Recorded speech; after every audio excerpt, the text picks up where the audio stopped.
The darkness before dawn carried secrets that only the highest levels of government knew. General Patricia Washington stepped out of her unmarked sedan, her breath visible in the cool North Carolina air as she surveyed the imposing silhouette of Fort Braxton Military Installation. The base sprawled before her like a sleeping giant, its perimeter fence stretching into the darkness, dotted with security lights that created pools of harsh illumination against the pre-dawn gloom. She had designed Operation Nightwatch to be invisible, a counter-terrorism surveillance program so classified that even its existence was known to fewer than a dozen people in the entire government. And now she walked its perimeter like a ghost, testing every weakness, every vulnerability that could cost American lives.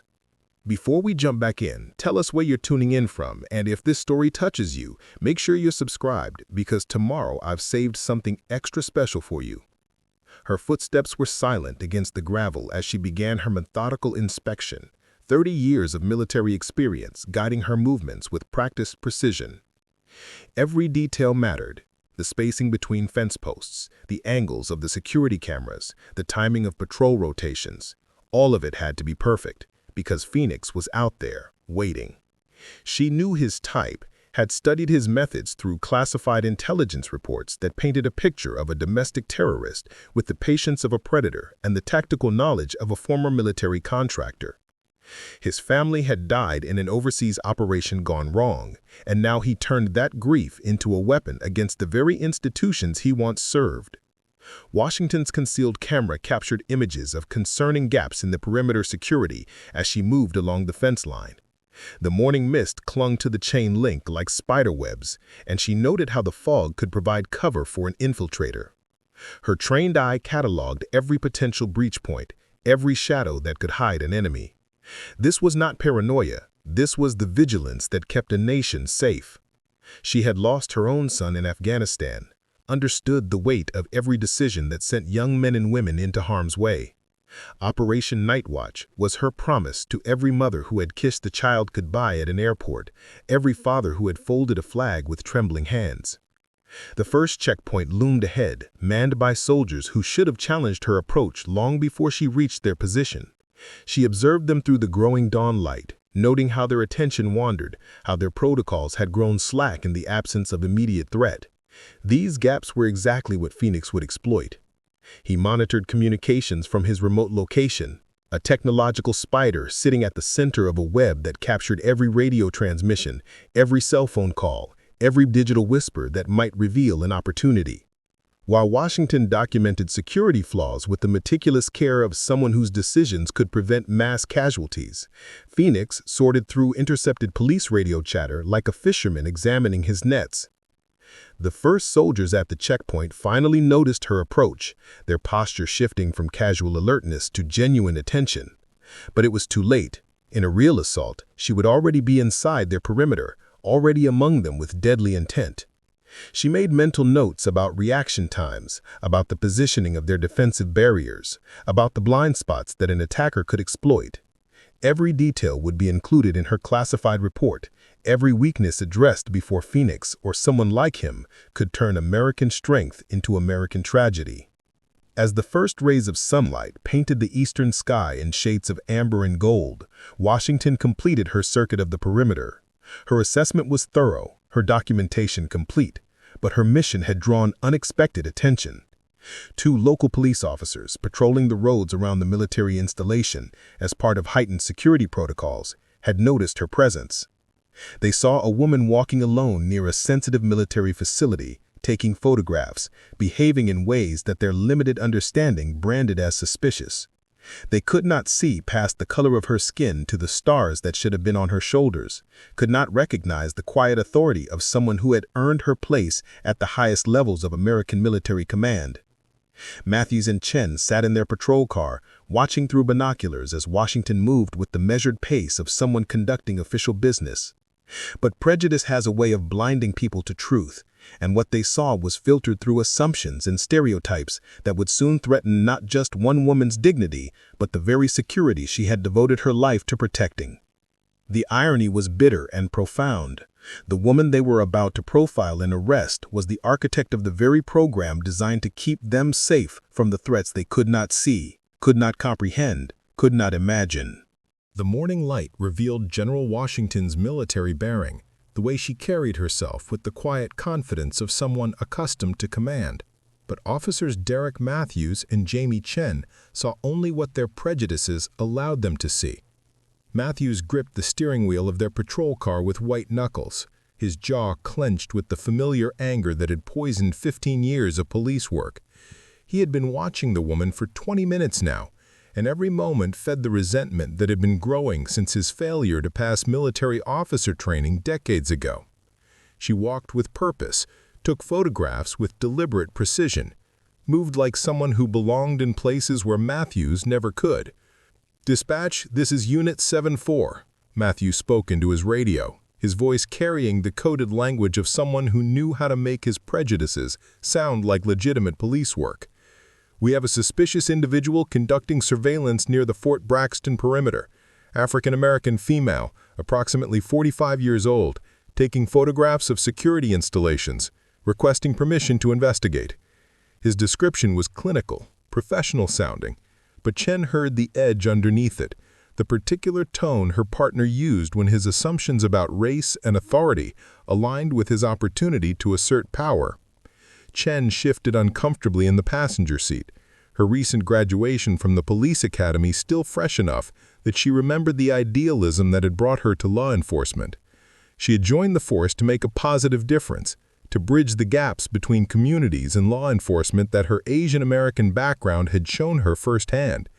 But Matthews was her training officer, her senior partner, and speaking up against his judgment felt like career suicide. "Maybe she's just a journalist," Chen suggested quietly, as she watched as Washington completed her methodical documentation of the perimeter fence. "Maybe she's someone from the base doing official business." Matthews laughed, a sound devoid of humor. "Official business? Look at her, Chen. You think the military sends people like that to do their important work?"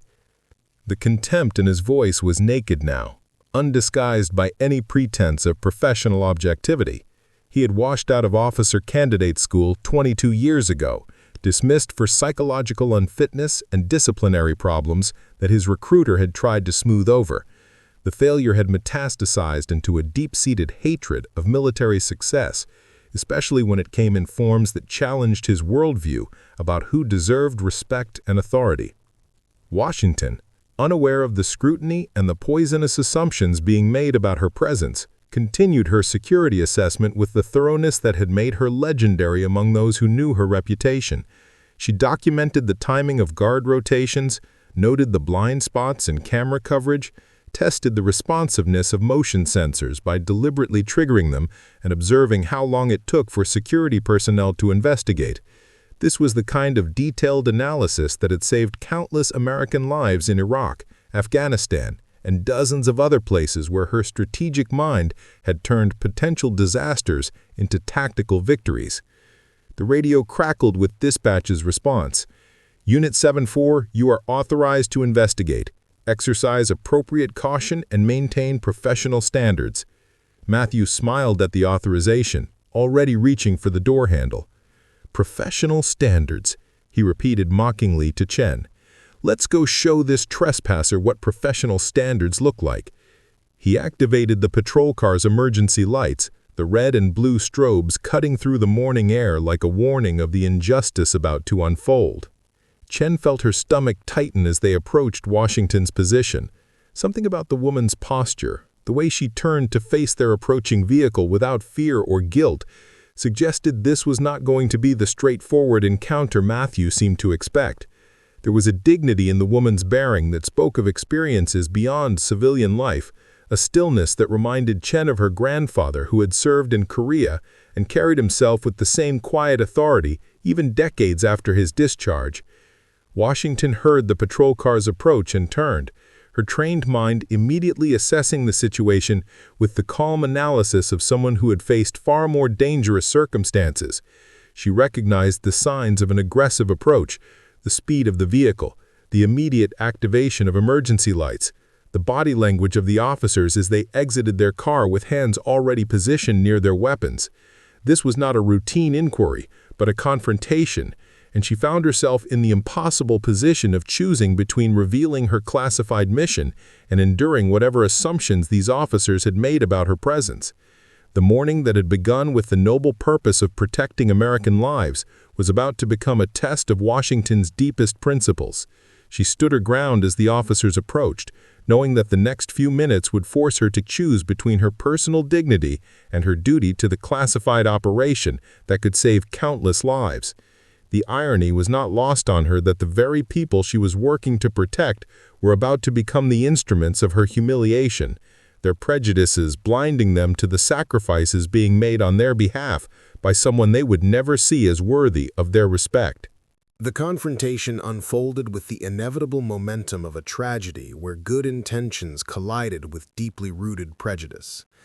Officer Matthews approached General Washington with the swagger of someone who believed his badge gave him the right to judge anyone's worthiness to exist in public spaces. His hand rested casually on his service weapon, a gesture designed more to intimidate than to ensure safety, while his eyes swept over Washington with the dismissive assessment of someone who had already decided she was guilty of something, even if he wasn't sure what. "Morning, ma'am," Matthews said, his tone carrying the false politeness that barely concealed his hostility. "Mind telling me what you're doing taking pictures around a military installation?" His question was reasonable on its surface, but the way he positioned himself, too close, deliberately imposing, turned it into an accusation. Washington recognized the tactic from her years of leading troops in hostile territory, the way enemies would probe for weakness while maintaining plausible deniability. Washington's response was measured, professional, carrying the authority of someone accustomed to dealing with challenging situations without escalation. "Good morning, officers. I'm conducting a routine security assessment of this facility's perimeter defenses. I have proper authorization for my presence here." She reached slowly for her identification, her movements deliberate and non-threatening, the muscle memory of someone who understood how quickly situations could spiral out of control when fear and prejudice mixed with weapons and authority. But Matthews was already shaking his head before she could produce her civilian driver's license, his prejudices confirming what he had assumed from the moment he saw her. "Security assessment? Ma'am, this is a restricted area around a military base. I'm going to need to see some identification, and I'm going to need you to explain why you think you have any business taking photographs of sensitive security installations." His voice was rising now, feeding off his own assumptions and the power differential he believed existed between them. Preparing and narrating the story took us a lot of time, so if you are enjoying it, subscribe to our channel. It means a lot to us. Now back to the story. Chen watched the interaction with growing unease, recognizing that her partner was escalating a situation that should have been a simple identification check. Something about the woman's demeanor suggested this was not the routine trespassing case Matthews seemed determined to make it. She stood with the bearing of someone who had every right to be exactly where she was, who understood protocol and procedure better than many police officers ever would. But Chen's attempts to catch Matthews' eye, to suggest a different approach, went unnoticed as her partner locked into the confrontation he had been seeking since the moment he spotted Washington. Washington faced an impossible choice that struck at the heart of her deepest principles. She could reveal her true identity and her classified mission, potentially compromising Operation Nightwatch and endangering American lives, or she could submit to the humiliation of arrest to protect a program that could prevent terrorist attacks.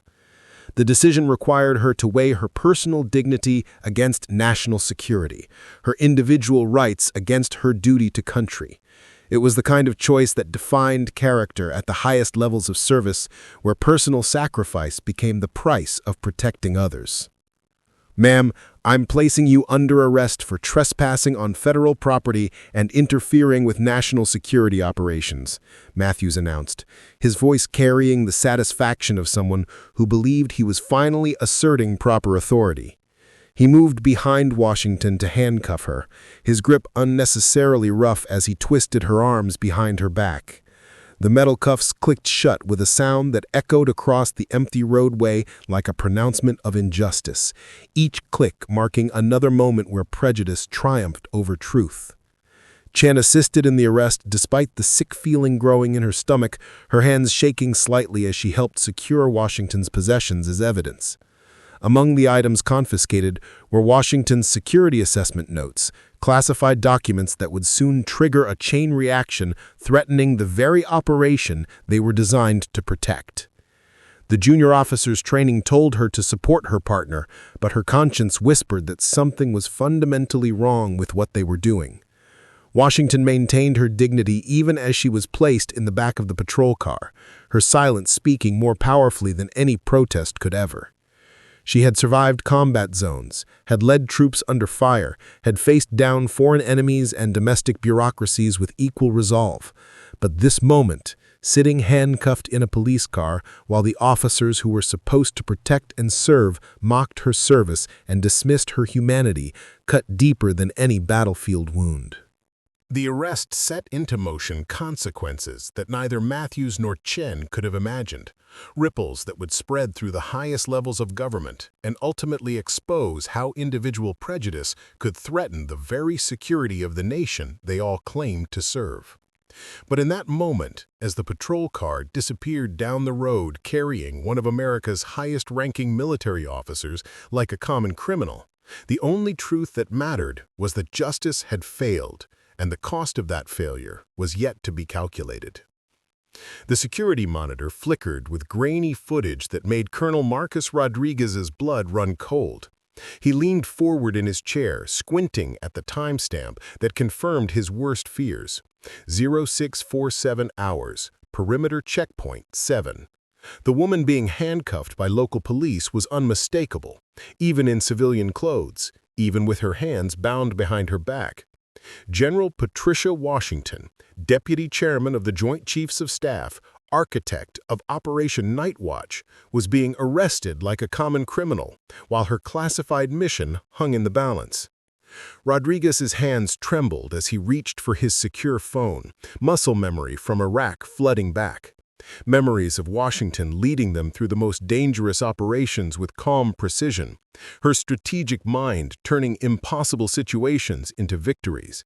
She had saved his unit more times than he could count, and now she was sacrificing herself again, this time to protect the very operation that could prevent domestic terrorism on American soil. "Sir, we have a problem," Rodriguez spoke into the encrypted channel, knowing that Captain Mitchell would understand the gravity in his voice.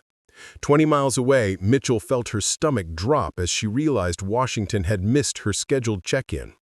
The operation they had planned for months was beginning to unravel, and their commanding officer was somewhere in police custody, unable to reveal her identity without compromising national security.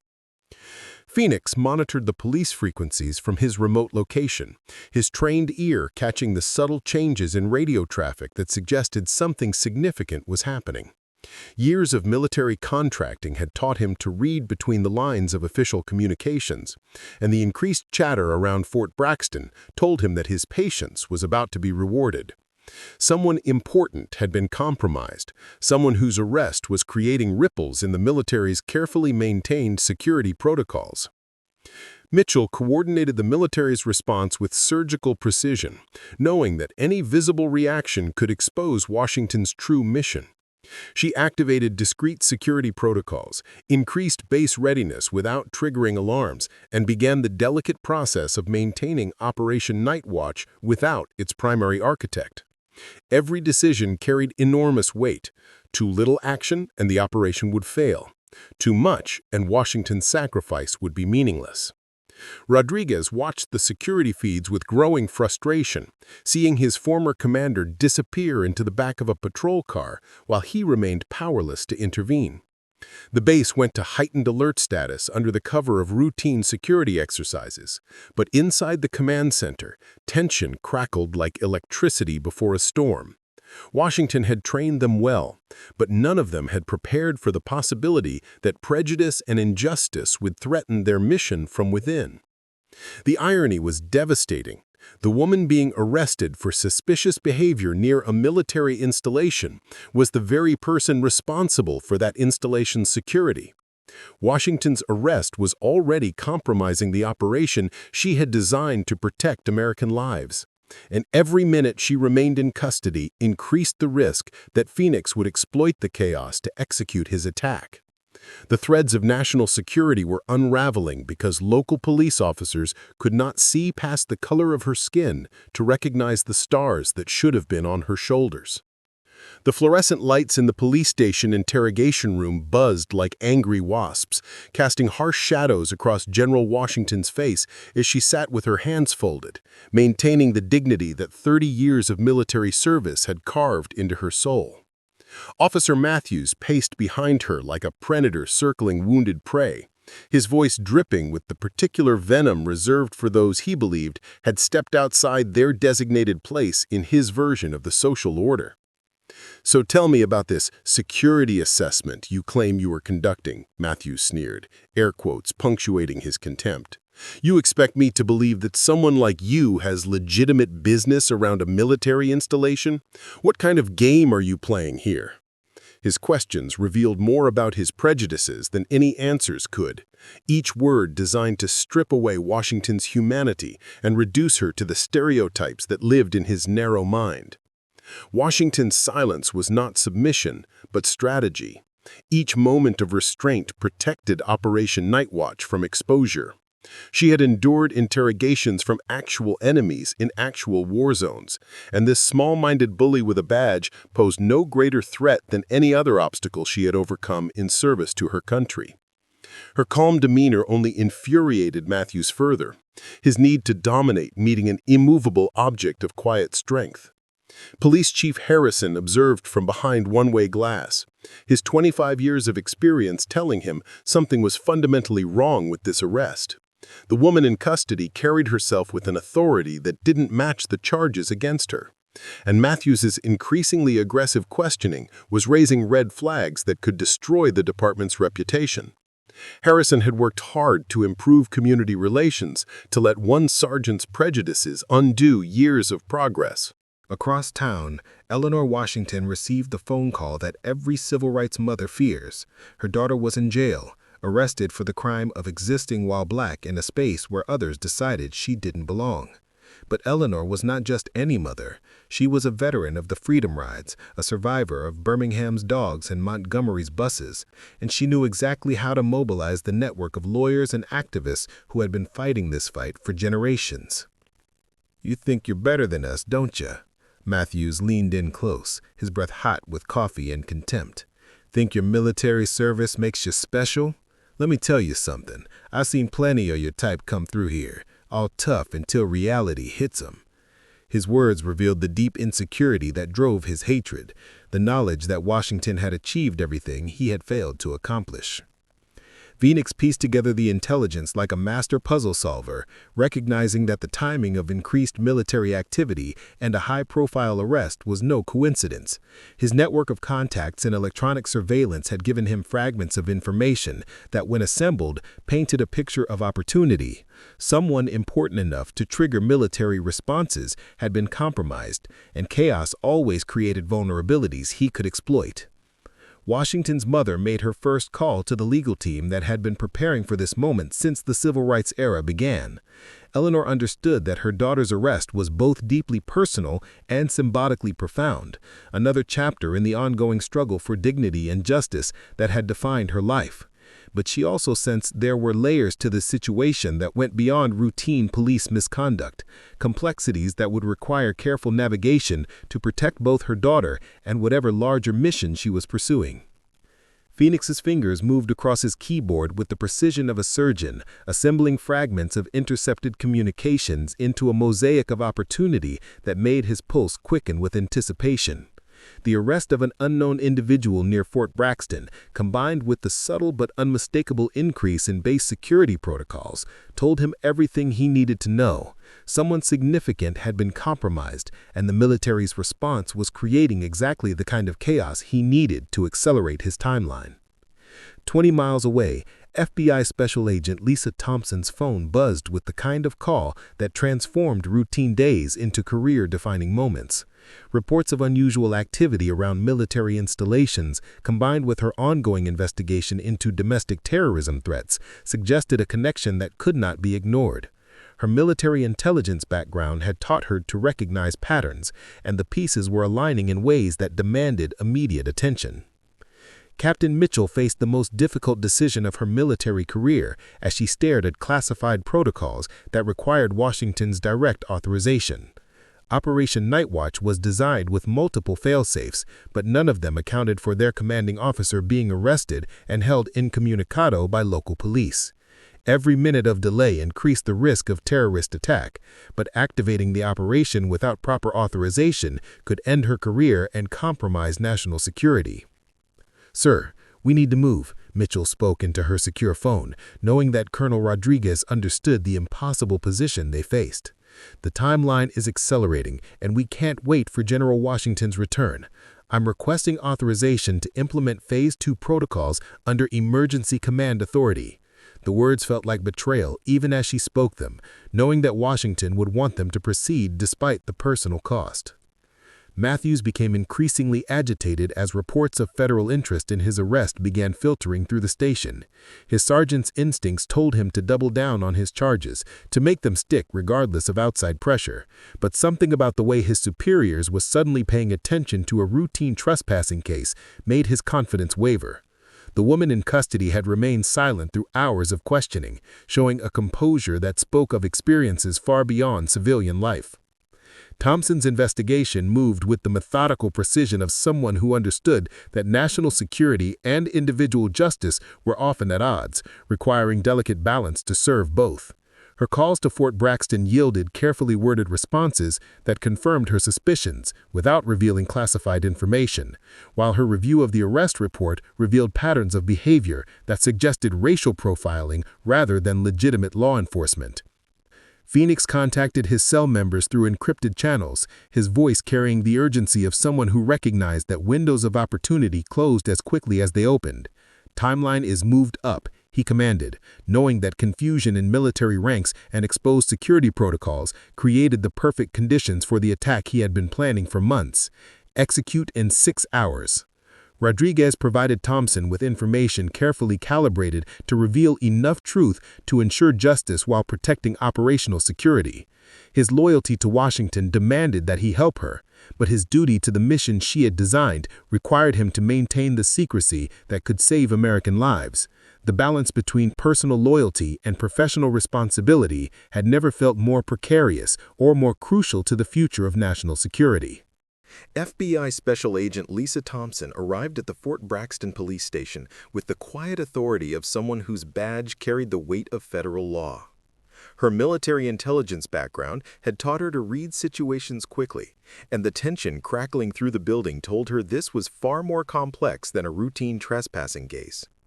Officer Chen met her at the entrance, the junior officer's nervous energy betraying the conflict that had been eating at her conscience since the arrest. "Agent Thompson, I need to speak with you privately," Chen said, her voice barely above a whisper. The young officer's hands trembled slightly as she led Thompson to an empty conference room, away from Matthew's watchful eyes. "What happened this morning, the arrest, I don't think it was handled properly. The woman we arrested, she didn't act like someone who was trespassing. She acted like someone who belonged there."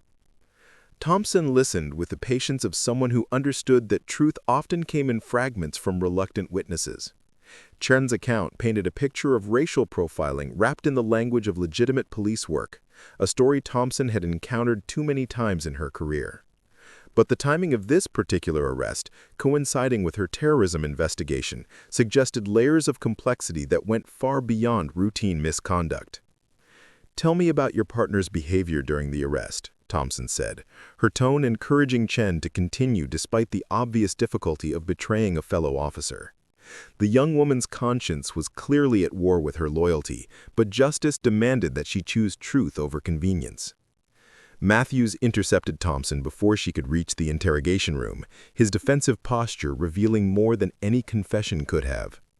"Agent Thompson, I understand you have some questions about our arrest this morning. I want to assure you that everything was handled by the book. We had a suspicious individual taking photographs near a sensitive military installation, and we responded appropriately."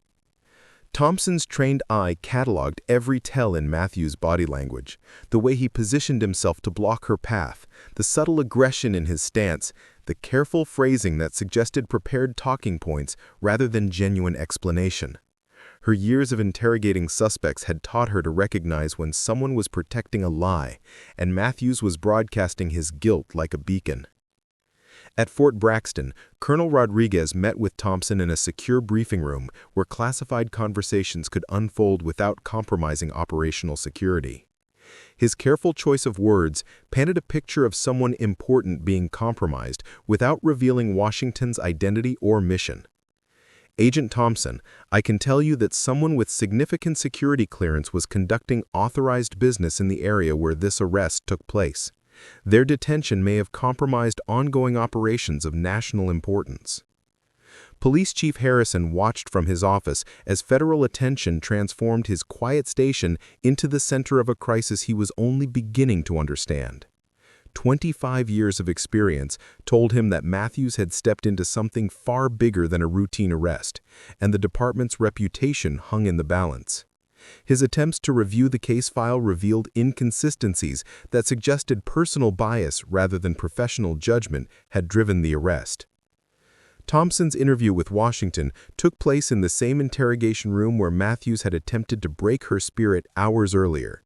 The contrast was striking. Where Matthews used aggression and intimidation, Thompson employed professionalism and respect.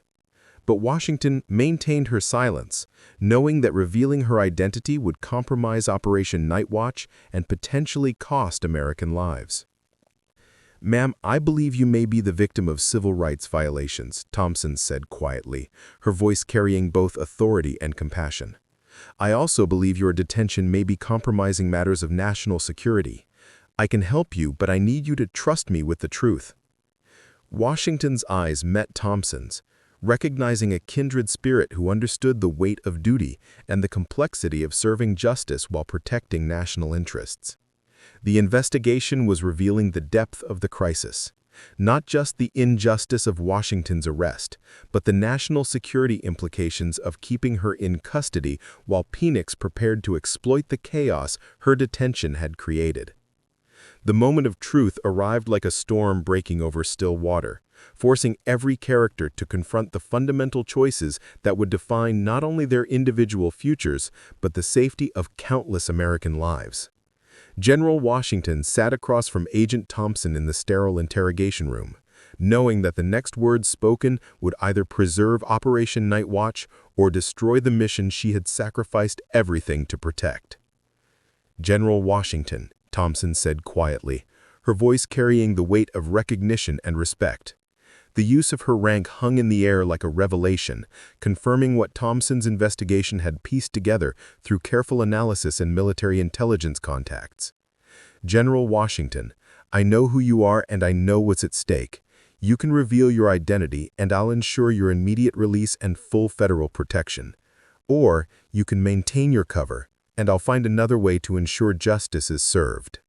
The choice cut to the heart of everything Washington had spent 30 years serving. Personal vindication beckoned like a siren song.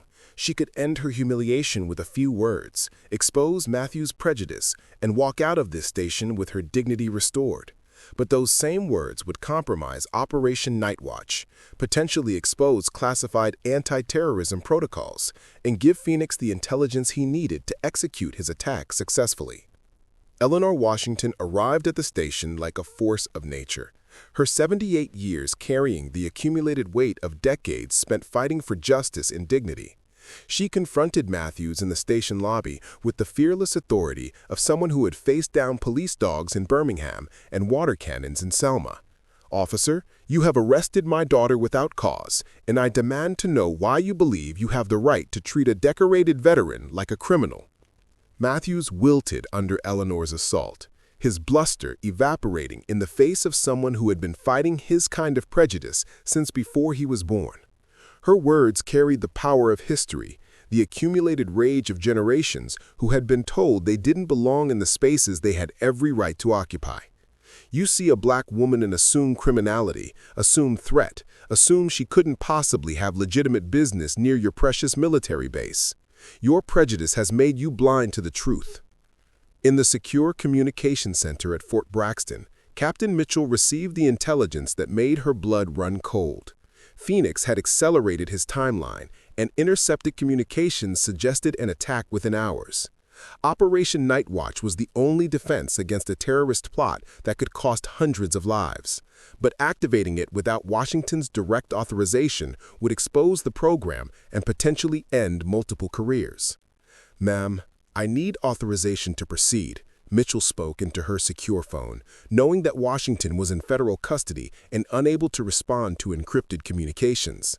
The silence on the other end spoke volumes about the impossible position her commanding officer faced, choosing between personal justice and national security.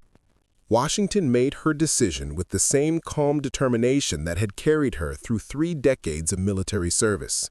She looked into Thompson's eyes and spoke the words that would define her legacy.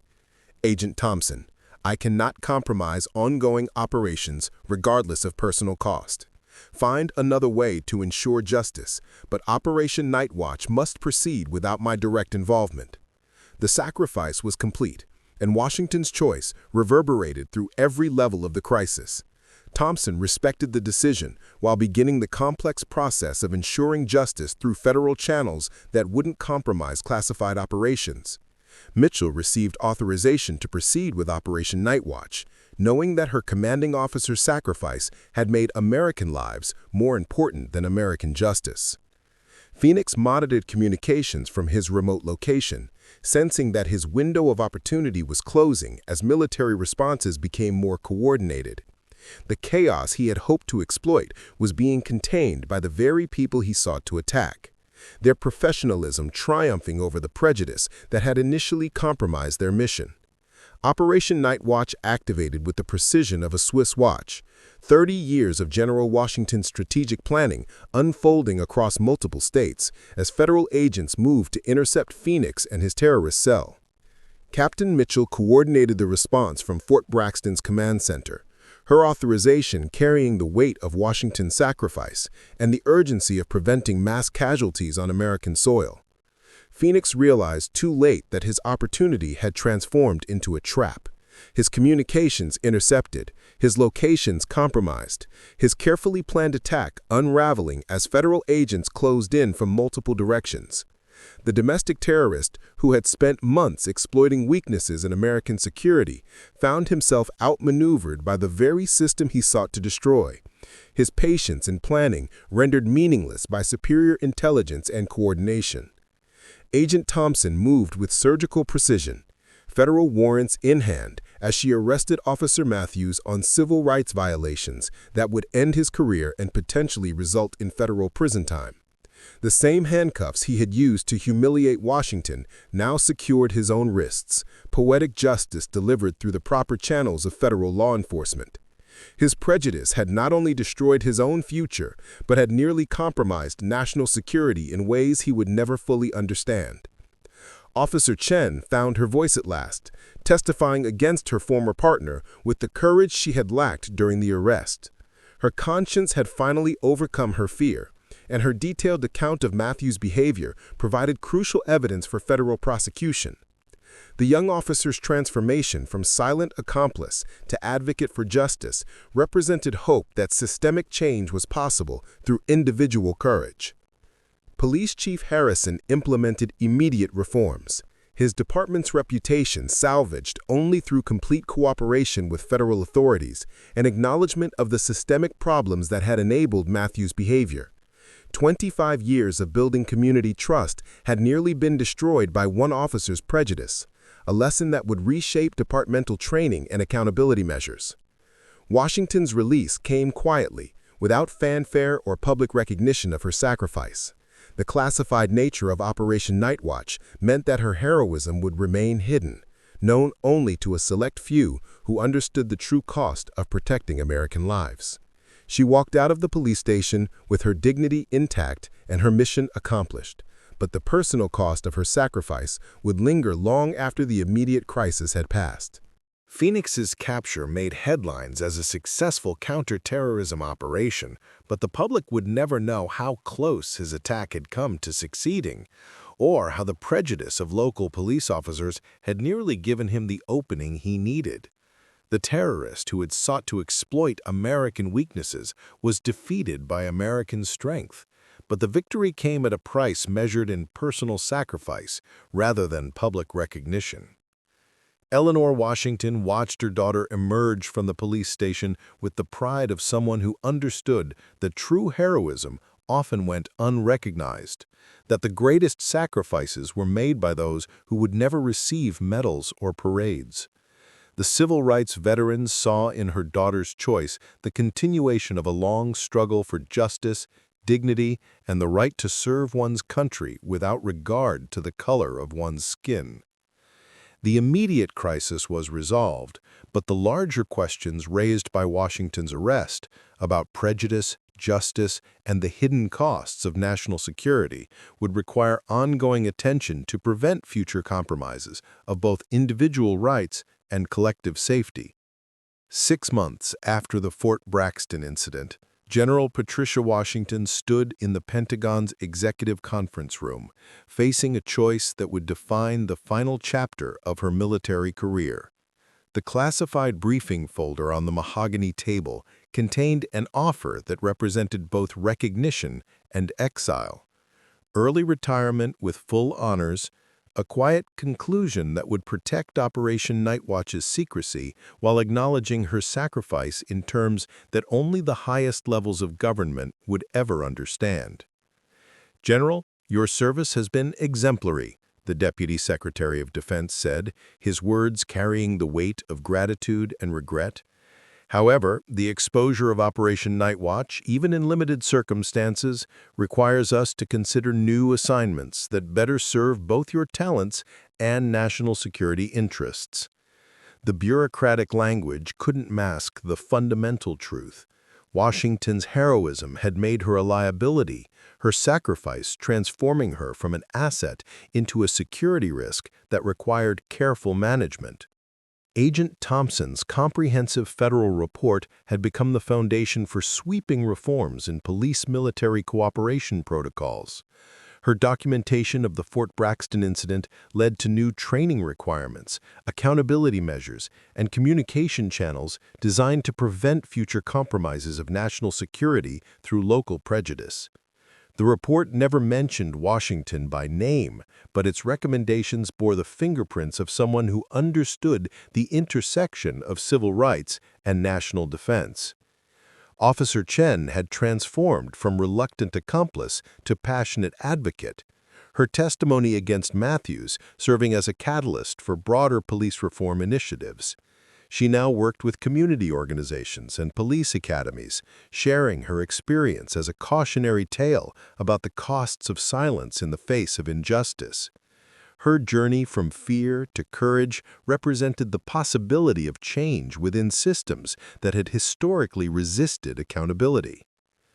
Matthews faced federal prison time, his 15-year career ending in disgrace as civil rights violations added years to a sentence that would strip him of pension, benefits, and any semblance of the authority he had abused.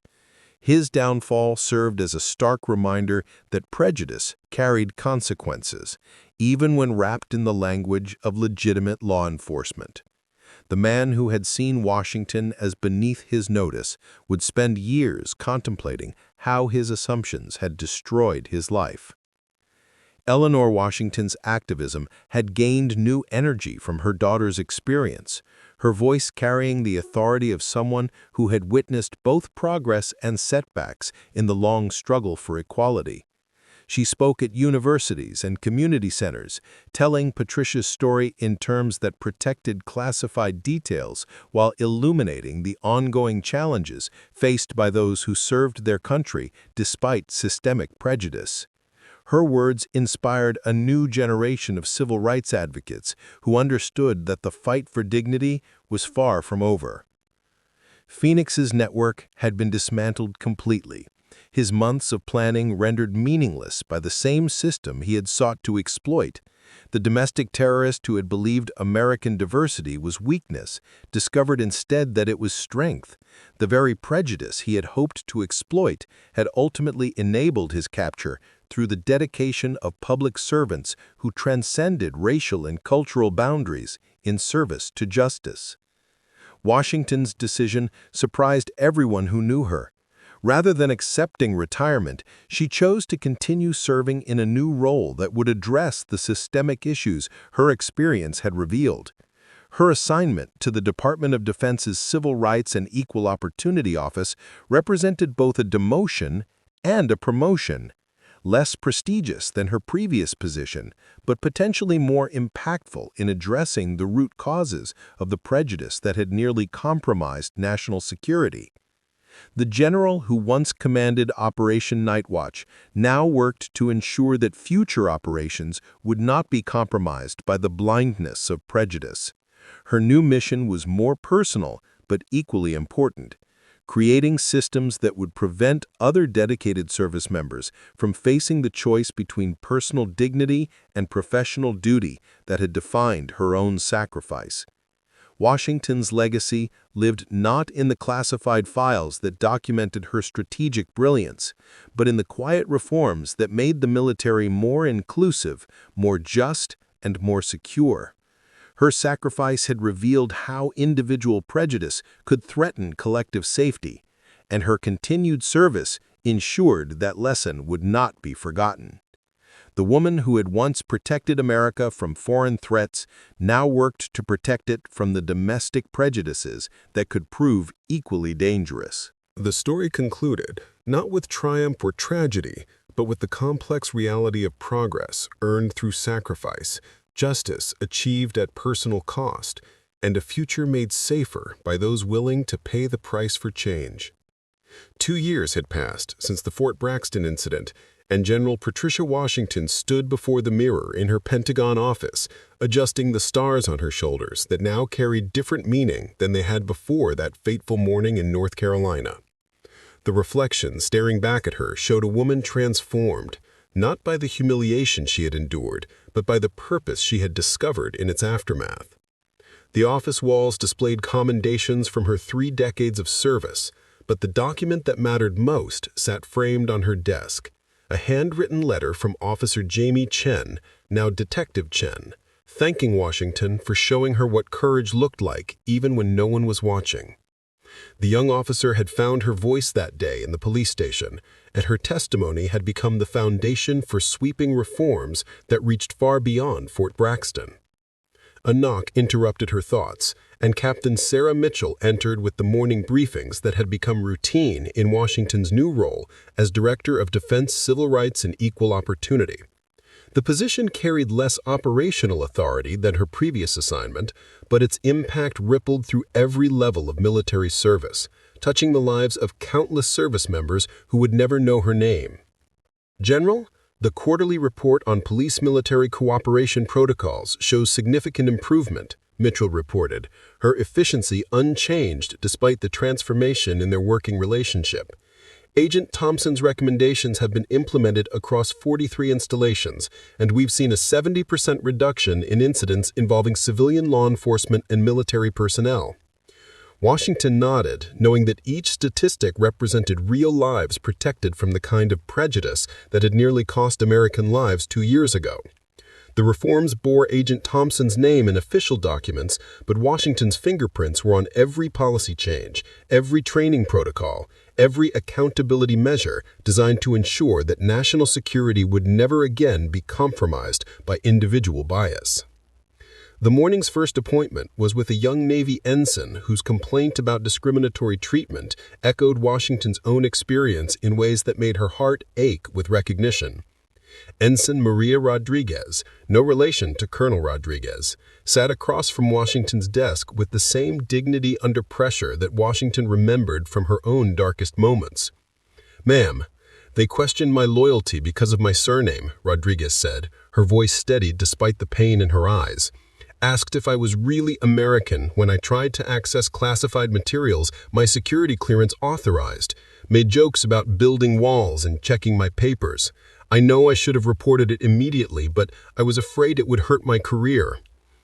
Washington listened with the patience of someone who understood that discrimination often flourished in the silence of those afraid to speak. Her response carried the authority of experience and the weight of institutional change. "Ensign Maria Rodriguez, your career will be hurt more by staying silent than by demanding the respect you've earned. The system has changed, and those changes exist because people like you have the courage to speak truth to power." The meeting lasted an hour, and when Rodriguez left, she carried with her not just Washington's support, but a network of protections that hadn't existed 2 years ago. The general who had once endured interrogation to protect national security now wielded different weapons: policy changes, accountability measures, and the kind of institutional reform that prevented future victims from facing impossible choices between dignity and duty. Eleanor Washington called during lunch, her weekly check-in carrying news from the community organizing that had become her full-time mission since retiring from teaching.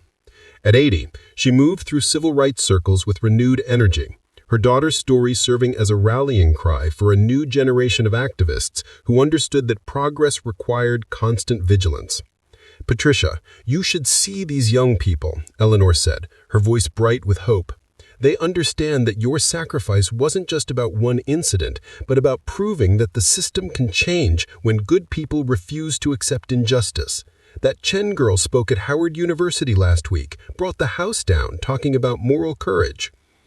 Washington smiled, remembering the frightened young officer who had helped handcuff her that morning in North Carolina. Chen's transformation from silent accomplice to passionate advocate represented the kind of change that made her sacrifice worthwhile. The ripple effects continued to spread, touching lives and institutions in ways that no single military operation could have achieved. The afternoon brought a secure briefing about Operation Nightwatch's ongoing success. The program Washington had designed continued to protect American lives, its effectiveness enhanced by the reforms that emerged from its near compromise. Colonel Rodriguez, now promoted to General Rodriguez, oversaw expanded counter-terrorism operations that benefited from the improved cooperation between military and civilian law enforcement. "Ma'am, I want you to know that everything we've accomplished builds on the foundation you laid. Your sacrifice that morning didn't just save Operation Nightwatch, it made it stronger. The protocols we've developed based on the Fort Braxton incident have prevented 12 potential security breaches in the past year alone." The irony wasn't lost on Washington that her arrest had ultimately strengthened the very program it had nearly compromised. The prejudice that had threatened national security had instead revealed weaknesses that, once addressed, made the country safer. Her personal humiliation had become the catalyst for systemic improvements that protected both individual rights and collective security. As evening approached, Washington walked through Arlington National Cemetery, a ritual she had maintained since her son's death in Afghanistan. The white headstones stretched endlessly under the fading light, each one representing a life given in service to ideals that sometimes fell short of their promise. But the cemetery also represented hope, the belief that sacrifice could create something better, that individual courage could bend the arc of history toward justice. She stopped at her son's grave, as she always did, and spoke to him about the day's work. "Michael, I used to think my job was to protect America from external threats. Now I understand that the most dangerous enemies are often the ones we carry within ourselves, our prejudices, our assumptions, our willingness to diminish others to elevate ourselves. You died fighting foreign enemies, but maybe the battles that matter most are the ones we fight in courtrooms and conference rooms, in policy documents and training manuals." The stars on her shoulders caught the last rays of sunlight as she stood among the graves of those who had given everything for their country. Washington's sacrifice had been different, not her life, but her expectations of recognition, her assumptions about justice, her belief that heroism would always be rewarded with respect. Instead, she had learned that the most important victories were often invisible, measured not in headlines, but in lives protected, systems improved, and futures made safer for those who would follow. Officer Matthews had been released from federal prison 6 months earlier, his life destroyed by the prejudice that had driven him to abuse his authority. Washington felt no satisfaction in his downfall, only sadness for the waste of a life consumed by hatred. His destruction served as a warning to others, but she took no pleasure in punishment, only in the prevention it might provide.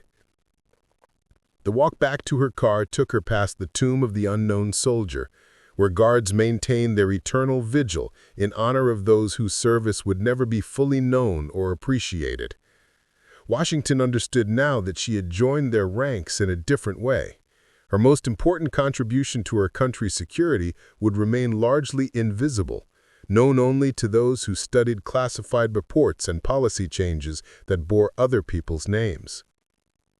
As she drove home through the Virginia suburbs, Washington reflected on the complexity of service at the highest levels.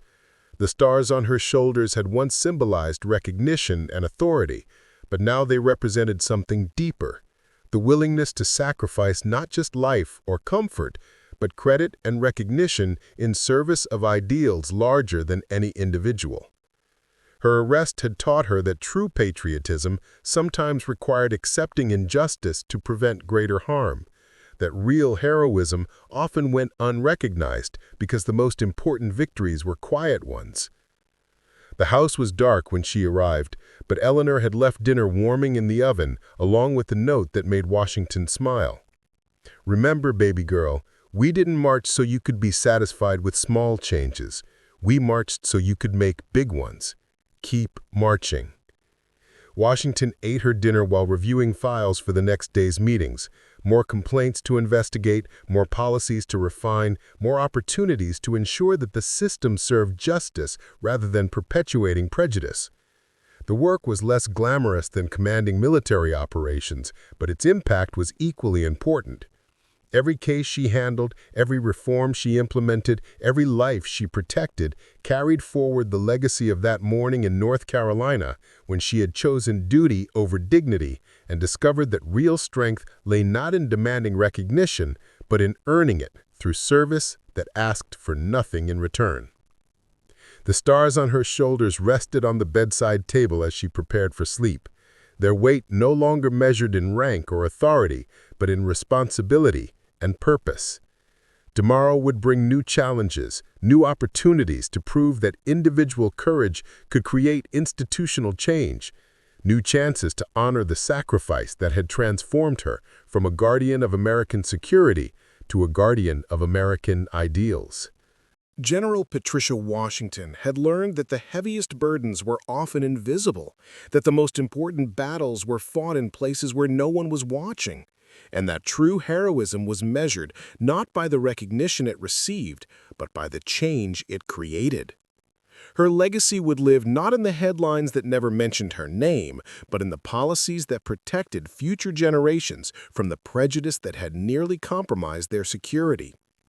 The weight of stars had taught her that service at the highest levels meant accepting that history might never know your name, but trusting that your sacrifice would make it possible for others to serve with dignity, respect, and the full protection of the ideals you had sworn to defend. In choosing duty over recognition, Washington had discovered that the most profound victories were often the most private ones, and that real patriotism was measured not in parades or commendations, but in the quiet work of making America worthy of the sacrifices made in its name. Up next, you've got 2 more standout stories right on your screen. If this one hit the mark, you won't want to pass these up. Just click and check them out. And don't forget to subscribe and turn on the notification bell so you don't miss any upload from us.